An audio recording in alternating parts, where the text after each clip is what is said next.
এখনো পর্যন্ত নেমন্তন্ন বাড়ি যায়নি, জাস্ট রেডি হয়েছি। তার আগে আমার শাশুড়ি মা স্টার্টার নিয়ে চলে এসেছে, এখানে ফিশ ফিঙ্গার নিয়ে এসছে, শপিস অলরেডি খাবার চালু হয়ে গেছে।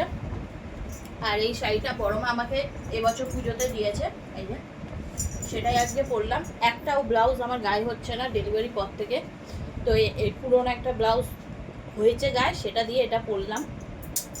জানিও কেমন লাগছে, ব্লাউজটা এর সাথে মানিয়েছে কিনা। ঠিক আছে, রাখুন, সেলাই করে দেবো।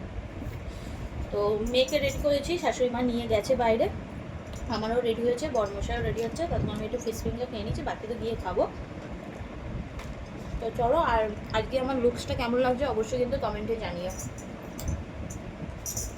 তো চলো এখন বাইরের দিকে যাওয়া যাক, বাড়ির পাশে, মানে এই ফুটে আমাদের বাড়ি, ওই ফুটে গৃহপ্রবেশের আজকে অনুষ্ঠানটা হলো। একজনের গৃহপ্রবেশ হয়েছে অক্ষয় তৃতীয়ার দিন, 20 তারিখ। তো সেদিন তো আমিষ খাওয়াতে পারবে না, তাই জন্য আজকে সবাইকে আমিষ খাইয়ে মানে পার্টিটা দিচ্ছে গৃহপ্রবেশে। তো আমার শ্বশুর বাড়ি অপোজিটেই তার বাড়ি হয়েছে, তো তোমাদের সাথে সেটাও শেয়ার করবো। তো চলো এখন এটা খেয়ে বাইরে যাওয়া যাক।